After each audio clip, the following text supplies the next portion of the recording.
Bem, nós estamos aqui fazendo uma transmissão ao vivo. Nós estamos com a doutora Tônia Galetti. Ela é advogada do Sindicato Nacional dos Aposentados. Além de tudo, é professora universitária, né? Obrigado por você ter vindo. Eu sei que você é uma pessoa muito ocupada. Vamos diretamente ao assunto. Qual a tua avaliação sobre essa medida provisória chamada Operação Pente Fino, né? Obrigada, Medeiros, pela oportunidade. É um prazer estar aqui com você e com todos vocês aí do outro lado. Vamos ao que nos une, né? Vamos ao que nos une. A medida provisória 871 de 2019, chamada medida provisória Pente Fino, ela é o repeteco de uma medida provisória que teve o ano passado e o ano retrasado, pretendendo revisionar os benefícios por incapacidade. Só que essa medida provisória traz mais alguns detalhezinhos sórdidos, importantes de nós compreendermos, porque pode prejudicar ou pode implicar em mudanças na vida das pessoas que recebem benefícios previdenciários. Mas antes da gente falar, Medeiros, da medida provisória propriamente dito, é preciso explicar para as pessoas o que é uma medida provisória, né? Tá bom. Para que elas compreendam exatamente o que está acontecendo. O corretão assim de acontecer, é quando o Legislativo, a Câmara dos Deputados e o Senado fazem uma lei. Eles fazem uma lei que contempla uma necessidade da população. Essa lei passa por todos os trâmites da casa, vai para a presidência, que vai lá e avaliza, assina e publica a bendita da lei. Esse é o caminho normal de uma democracia, de uma república. O que acontece no nosso país? Desde sempre ele é governado por meio de medidas provisórias. A medida provisória é uma lei, é uma norma não feita pelo Legislativo, mas sim feita pelo Executivo, no caso, o Presidente da República. Então, sem qualquer discussão, sem qualquer democracia, ele usa o princípio do aí também não e faz uma norma com aquilo que ele quer. Essa norma, ela vigora por um determinado tempo no mundo, até que, obrigatoriamente, ela precisa passar pelo Congresso para ser transformada em lei. Mas ela vai vigorar antes de ser transformada em lei. Esse é o problema. Esse é o problema, exatamente. Então, o problema todo é esse, ela já está vigorando. Então, algumas partes dela já está em vigor, outras vão entrar em vigor em alguns dias e outras um pouquinho mais para frente. O fato é que nós já precisamos estar com as barbas de molho, né, Medeiros? Isso. Mas o que muda para as pessoas que têm auxílio-doença, para as pessoas que têm via de se aposentar, para o auxílio-doença, para a aposentadoria? O que muda para essas pessoas? Tá, vamos lá. A principal coisa que as pessoas precisam saber é que quando elas recebem um auxílio-doença, uma aposentadoria por invalidez, não é um benefício eterno. Não está garantido que para sempre ela vai receber. Porque esses benefícios, foram pensados para as pessoas que estejam incapacitadas para o trabalho. Se for uma incapacidade provisória, não permanente, é o auxílio-doença. Se for uma incapacidade definitiva, é a aposentadoria por invalidez. Portanto, cessou a incapacidade, cessou esses benefícios, seja um ou seja outro. Vou dar um exemplo para ficar mais fácil. A pessoa é aposentada por invalidez, ela trabalhava numa ferramentaria e ela não consegue mais fazer aquele trabalho, ela ficou doente, adquiriu uma doença, enfim, não consegue mais. Incapacidade definitiva, né? Portanto, aposentadoria por invalidez. Mas vamos pensar que esse mesmo trabalhador volte a estudar, por exemplo, ou faça algum outro curso, alguma capacitação e comece a exercer outra atividade. Sei lá, vira advogado, vira médico, vira contador, qualquer outra coisa. Monta um negócio, ele não tem capacidade de trabalho? Trabalhou, gente, tem que contribuir. Eu costumo brincar com os meus alunos, Medeiros, que assim, você saiu de casa para algum lugar onde você vai obter uma renda, você já acorda espírito devedor. Você já acorda tendo que pagar. Mesmo que você não ganhe aquele dia, mas você tem que pagar. Então, se você tem capacidade de trabalho, você perde o benefício. Essa é a regra. Bom, Se essa é a regra, o que prevê essa medida provisória do pente fino? Isso. Eles vão chamar as pessoas que estão, todo mundo que esteja sem perícia há mais de 6 meses. Então, você está sem perícia, sem nada há mais de 6 meses. Quem fez perícia há menos de 6 meses não será chamado. Não será chamado, isso. Tá, mas quem, vou chamar em primeiro lugar, quem fez perícia há mais de 6 meses. Tá. Há 8 meses, faz 8 meses. 8 meses. Eles vão começar com quem está sem perícia há mais de 2 anos. Tá. Então, depois eles vão trazendo, digamos assim, para mais perto. Para quê? Para verificar se você, trabalhador, está ou não capacitado para o trabalho. Se de repente, ao longo do tempo, você não readquiriu as condições para voltar a trabalhar. É fato, Medeiros, e nós conversamos um pouco antes de estarmos aqui com vocês, que é preciso fazer. Não precisava de medida provisória, gente. Está na lei, é obrigação do INSS fazer. Por quê? Quem paga essa conta somos nós, trabalhadores. Nós, cidadãos, pagamos a conta de quem está aposentado, de quem está recebendo algum auxílio. Então é importante para nós, sociedade, que de fato esteja recebendo quem precise. O detalhe sórdido é que no último pente fino, ainda do outro governo, 80% das pessoas que foram chamadas perderam o benefício. É muito grande o número de pessoas que perdem benefício, né? Muito expressivo e muito preocupante. É 80%. Por que chega a 80%? Então não faz pergunta difícil, né? De cada 10, 8 tem o benefício errado. Eu não consigo visualizar isso como algo correto. Assim é que eu no meu escritório, o sindicato, os advogados, meus colegas, todos têm inúmeros processos para tentar fazer com que esse benefício volte a ser pago. Você me disse alguma coisa que me deixou preocupado. De cada 10 benefícios, o INSS caça 8 na passada. E agora? Então, Jesus toma conta de nós, né? 10? Vai caçar os 10. 9? Vai caçar 12, né? Eu chamei só 12. 10. Não, você tá passando na rua, tá perdido também. A gente não sabe dizer se vai continuar na mesma toada anterior ou se eles vão ser um pouco mais criteriosos. Tem muita gente que não deveria estar recebendo e está? Tem. Todos nós conhecemos alguém. Um taxista, um primo, um tio, um parente, que está lá, saudável, mas ainda recebe o benefício. E às vezes esse aí realmente tem que sair. Tem que sair fora, porque a gente não dá conta de ficar pagando. É verdade. Agora, quem realmente precisa não poderia perder esse benefício. Então, como é que você... E aí a grande dica de hoje, né? Como que você se protege dessa situação? Isso. Né? Como que você faz para se proteger minimamente? Primeiro, você precisa estar com seus exames médicos em dia, com os laudos médicos atualizados, garantindo que de fato você ainda está incapacitado para o trabalho. Então é preciso cuidar da saúde, mesmo enquanto recebendo algum benefício por incapacidade, mesmo que a aposentadoria por invalidez.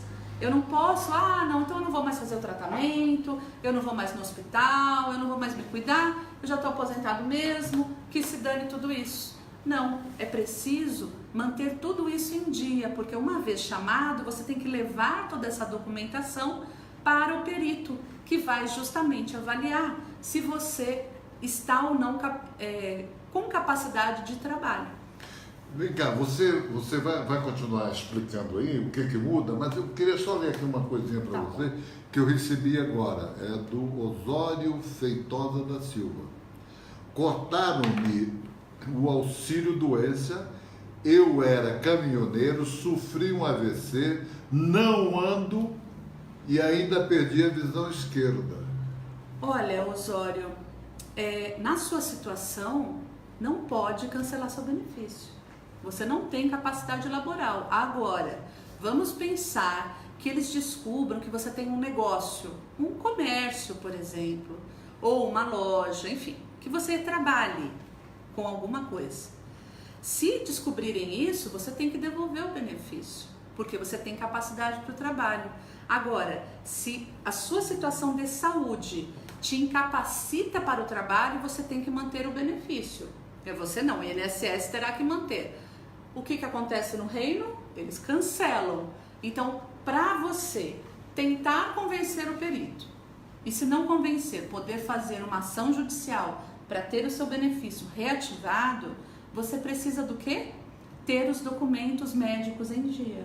Então, exames, laudos, tudo que comprove que efetivamente você não está exercendo nenhuma atividade. Mais um aqui é o Marcos Gomes. Quem recebe o auxílio acidente B94, como ficará? Pois é. Eu não sei o que é B94, você sabe? O auxílio acidente é para aquela pessoa que sofreu um acidente, de trabalho ou não, mas teve a sua capacidade de trabalho reduzida. Tá. Então, por exemplo, perdeu a mão. Ele pode continuar trabalhando? Pode, mas reduziu a capacidade dele. Nesse caso, ele recebe esse benefício chamado auxílio acidente, que ele vai receber até o momento da aposentadoria. Se foi antes de 95, ele vai receber até morrer.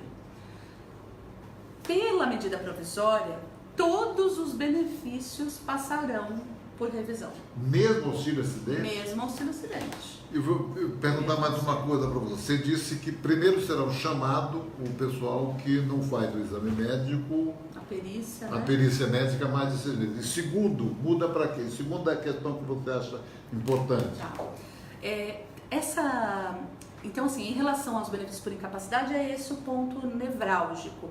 Mas a MP traz várias outras alterações. Por exemplo, colocando um prazo para que o menor de 16 anos requeira a pensão por morte e receba essa pensão desde o óbito do seu pai ou da sua mãe.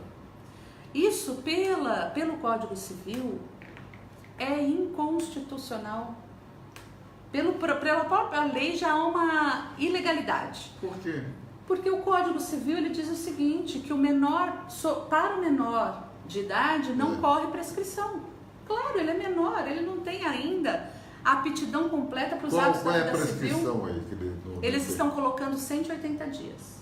Depois de 180 dias ele não pode mais requerer? Ele pode requerer, mas aí ele vai ter o benefício só a partir do momento que ele fez o requerimento. Não é retroativo? Isso mesmo. Então é algo preocupante quando começa a haver problemas infraconstitucionais de uma norma com outra, né? Conflitos de normas, e isso fere a Constituição Federal também. Então isso é uma questão... Doutora Tônia, deixa eu perguntar uma coisa que também me preocupa. Todos nós temos direito de defesa, não é verdade? Você só é culpado até prova de contrária. Mas eles vão cortar alguns benefícios sem comunicar a pessoa, é isso? Então, eles simplesmente estão dizendo que quando não puderem, e eu queria saber o que é isso, não poder, quando eles não puderem comunicar você, eles simplesmente vão suspender o seu benefício. E aí você vai ter o quê? 10 dias de prazo para fazer sua defesa, porque você vai descobrir que não recebeu. E se eles acharem insuficiente a sua defesa ou improcedente, eles vão simplesmente cancelar definitivamente o seu benefício. E aí você vai ter 30 dias para fazer o recurso. Então, primeiro ponto, eles não podem cancelar benefício sem comunicar ao segurado. Se eles estão te pagando, eles sabem de você, sabem onde você tem. Eles têm que te falar, olha, vou cancelar teu benefício por isso, e te dar um tempo para você justificar porque está recebendo. Exatamente. Aí esse é o segundo problema, o tempo que eles estão dando, na hipótese de você ser notificado, é de apenas 10 dias. E pela minha experiência prática, 10 dias é pouquíssimo tempo. Porque às vezes a pessoa, olha só, ela foi viajar... E ela tem que procurar um advogado. Aí ela volta na segunda, a carta chegou na sexta, já está correndo o prazo de 10 dias. Aí ela trabalha, às vezes ela não tem como sair do trabalho ali naquela semana para procurar um advogado. Ela só consegue fazer isso na sexta ou no sábado seguinte. Pronto, já está acabando os 10 dias dela. Então isso parece que fere o direito à defesa que todo cidadão tem enquanto não rasgar a Constituição. Deixa eu ler aqui da Adriana Angélica. Tudo bem, Adriana? Meu auxílio foi cortado, fiquei 6 anos afastada. Tinha todos os exames desses anos, só tive piora. Recorri e não aceitaram nada. Não aceitaram nada. Tenho fibromialgia. Ai, Adriana, eu sei bem o que você passa com essa fibromialgia, é terrível. Olha só, no seu caso é sempre assim muito importante entender que previdenciário não é loteria. Então, muitas coisas que a gente fala nem sempre se aplicam a esta ou aquela pessoa. Ou o contrário, às vezes a gente não falou exatamente do seu caso, mas se aplica a você. Portanto, é muito importante que você procure um especialista na área do direito previdenciário. Existem inúmeros advogados especialistas, tem o Sindicato Nacional dos Aposentados, tem diversos institutos sérios que podem fazer análise da sua documentação, Adriana, e verificar se de fato tem condições de brigar pela volta do seu benefício. Olha, o senhor Antônio Vilaça perguntou assim: quem é aposentado por invalidez com mais de 60 anos está livre? Está não. Não? Não está livre. Na outra medida provisória, o Temer não, acho que foi a Dilma, sei lá, foi o último meliante que teve lá em cima, ele retirou as pessoas, eu tô tentando fazer graça para ficar menos pesado, né, gente? Senão a gente só chora, né? Veja só. Tirou as pessoas de 60 anos ou mais desse pente fino. Tá. Essa não, veio nua e crua. Todo mundo vai entrar na roda. Todo mundo? Todo mundo, qualquer cidadão pode ser chamado. Me diga uma coisa, o que mais é que você acha aí importante? Você falou que todo mundo vai ser chamado, que outras precauções tem que somar? Qual outra? Me diz assim, tempo de carência. Aumentou? Algum mexido? Sim, mexeram na carência para o auxílio reclusão. Tá. Aí vamos explicar o que é auxílio reclusão, né? Antes que as pessoas comecem a fazer um fuá danado aqui na sua rede social. Auxílio reclusão é um benefício criado em 1965 para as famílias, os dependentes do preso, que trabalhavam e contribuíam para a Previdência Social. Então eu vou dar um exemplo, tudo bem? Eu estou lá trabalhando, aí eu saí nervosa da vida com o chefe, que ficou no meu pé o dia inteiro. Aí eu tomei uma cachaçinha ali na esquina, peguei o carro, atropelei e matei alguém. Vou preso, não vou? Vou preso, não é? Assim que funciona? Você matou alguém, meu jovem. Mas eu não queria, mas assumi o risco. Não é verdade? Essa é a lei, você vai preso. Você era uma pessoa de bem, você trabalhava, sustentava a sua família e teve esse percalço, acabou perdendo a cabeça e fez uma bobagem. O que vai acontecer? Sua família que dependia de você vai passar fome? Não, pensaram no auxílio reclusão para isso. Para sustentar a sua família. Você contribuía para a Previdência. Vocês sabem quantas pessoas... Não é que eu defenda esse benefício, viu, gente? Eu até acho que tinha que acabar. Mas não se trata disso. A gente tem que compreender até mesmo para falar mal de qualquer coisa, não é verdade? Quantas pessoas hoje, presos, recebem esse benefício? Não sei. De quase 900 mil presos, apenas 43 mil. Por quê? A maior parte não contribuía. Eu costumo brincar nas aulas, o traficante, aqueles grandes traficantes que estão presos. Não precisa. Além de não precisar, ele não contribuía. Não, vende uma tonelada de cocaína, eu vou lá com o meu carnezinho laranja contribuir para a Previdência. Não, o cara não vai, gente. Me ajuda a te ajudar, não vai. Então, esse é para o trabalhador que contribui. Então, no auxílio reclusão não tinha carência. Mas o que eu vi... Então, isso que mudou, a carência. Agora tem carência. Agora tem carência. Quanto é que é a carência? 2 anos. 2 anos. 2 melhor, anos. Né? É melhor, né? Ficou um pouquinho mais razoável. Melhor. Né? Agora, me diz o seguinte, também quem recebia o auxílio doença e o auxílio reclusão, agora acabou isso, né? Isso mesmo. Isso é bom, hein? Olha, você sabe que na verdade já era assim. Porque você não pode receber 2 benefícios ao mesmo tempo. O que acontecia é que às vezes o cara estava recebendo auxílio doença, cometia um crime, ia preso, e o INSS por algum motivo continuava pagando para esse sujeito. E aí a família dele ia lá e pedia auxílio reclusão e por algum período havia concomitância de pagamento. O que eles estão dizendo é que como era antes? O preso podia optar se ele ia abrir mão do auxílio doença para a família receber auxílio reclusão ou não. Hoje, pela medida provisória, não vai mais ter essa opção. foi preso, não tem mais auxílio-doença. Tá bom. Então me diga mais uma coisa. O que eu estou achando é que há uma pressão do governo para cortar auxílio-doença, cortar aposentadoria por invalidez. Sim. Não é? Porque não é possível de que de 10, 8 estejam erradas. Pois é.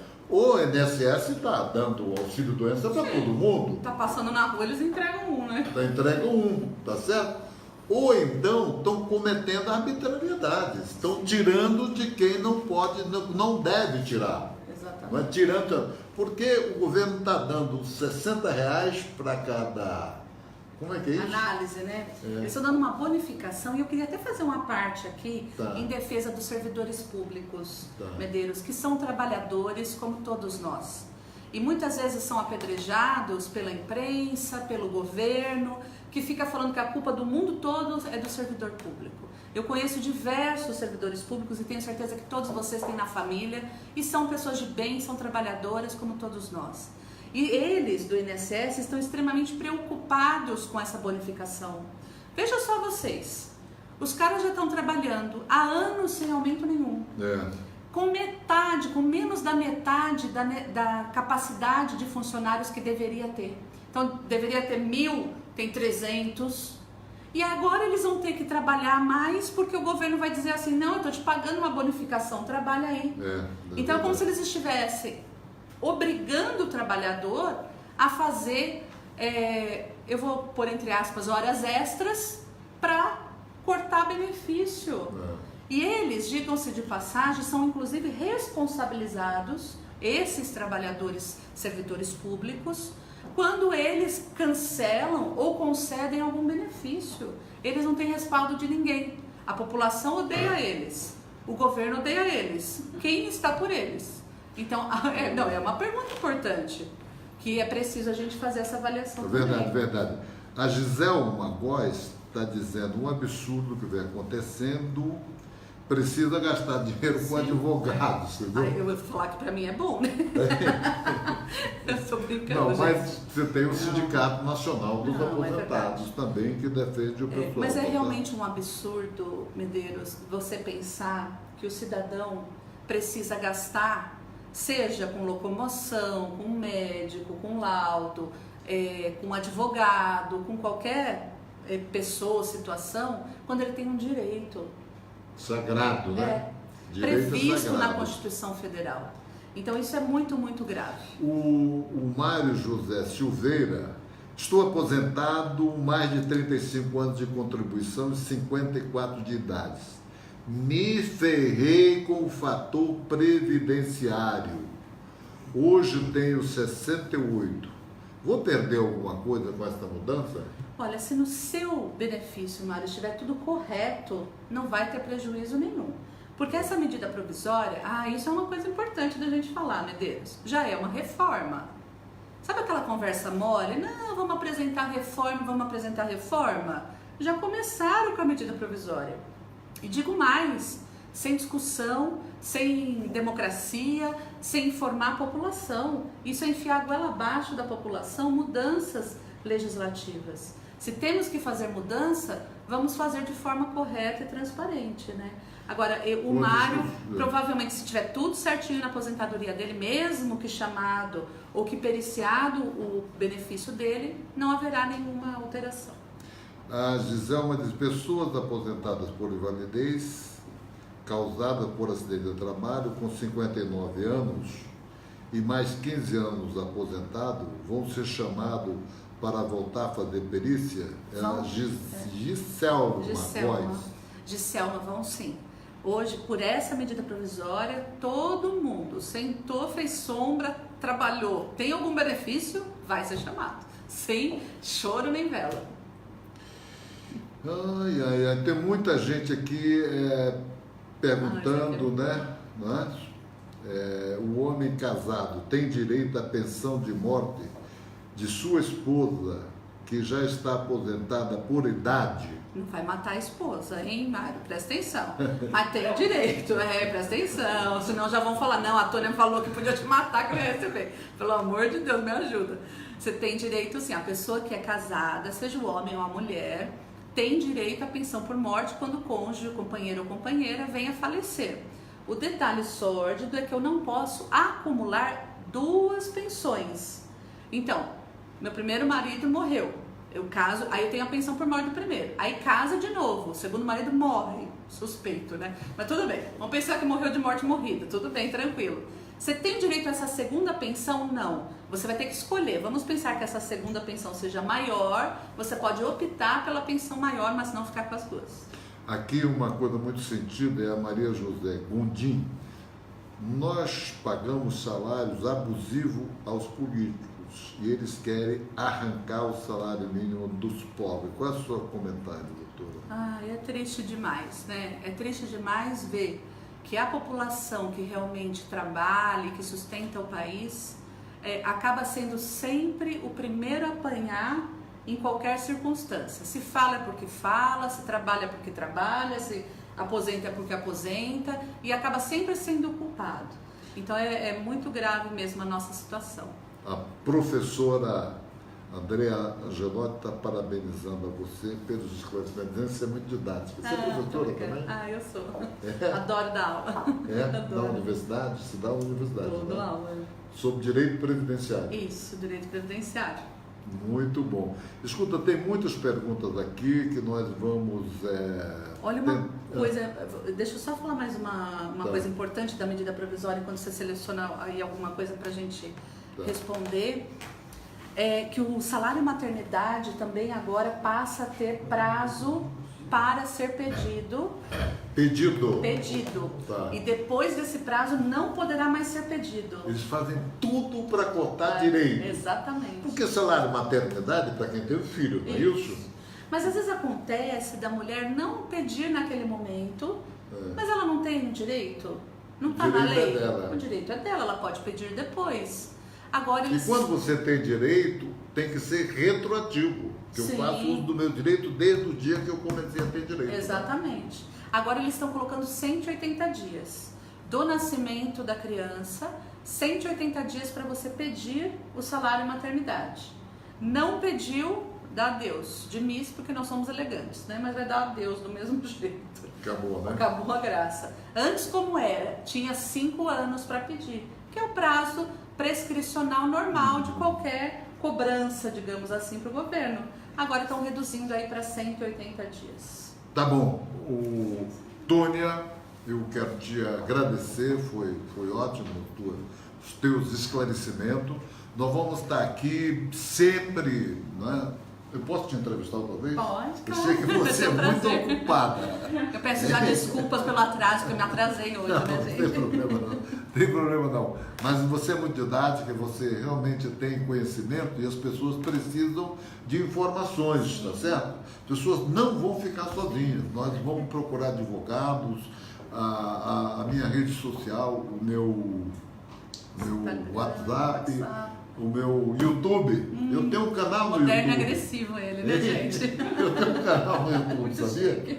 Você tem que se inscrever. É verdade, vou me inscrever, pode Não deixar. se inscreveu ainda não? Acho que você não. Você não sabe que está perdendo. Sabe o que eu acho? Que eu vou dar uma sugestão.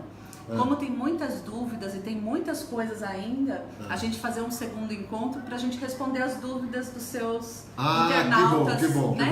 A né? gente vai deixar essa matéria no ar e vamos fazer um segundo encontro, porque tem muita dúvida. Mas eu quero dizer o seguinte, as pessoas não estão sozinhas, tá certo? Você tem que procurar um advogado, você tem que procurar o seu sindicato, não é? Às vezes tem alguma irregularidade, mas não quer dizer que é falso as suas declarações. Exatamente. Não quer dizer que você fraudou a Previdência. Exatamente. Não é? Você talvez não fez o exame na época que tinha que fazer, tá certo? Mas você Às vezes não foi chamado, né? Não foi chamado. Exato. Né? Irregularidade não quer dizer, estou certo ou estou errado? Tá certíssimo, é isso mesmo. Né? As pessoas não podem ser consideradas fraudadoras, criminosas, porque há alguma irregularidade ou algo que possa Agora, ser corrigido. Claro, né? que as irregularidades, quem pega atestado falso, declarações falsas, é uma fraude à Previdência Social, tem que botar para fora. Previdência é nossa, a Previdência é sua, é do trabalhador. É o melhor benefício que nós temos. Pô, chegar à idade, da minha idade, você quer ter a sua aposentadoria, não é isso? Você quer estar tranquilo, não é? Aí os caras fraudam, os grandes fraudam, as empresas sonegam. Eu não tenho esse negócio, não. Fraudou, pode ser grande, pode ser pequeno, sai da frente. Eu acho positivo o governo fazer um pente fino, mas o pente fino dele nem sempre é para procurar irregularidade, fraude. É para diminuir o número de pensionistas. Isso aí. De gente que tem direito. O objetivo é tirar direito das pessoas, retardar a aposentadoria das pessoas, sim, tá bom? Então, nós vamos fazer do nosso canal no YouTube um ponto firme na discussão da reforma da Previdência, tá certo? Ela vai vir e ela, em vez de ir em cima dos grandes sonegadores, ela vai em cima dos pequenos. Nós vamos estar juntos. Tá bom? Eu estou à disposição. Um grande abraço a todos. Obrigado. Um grande abraço.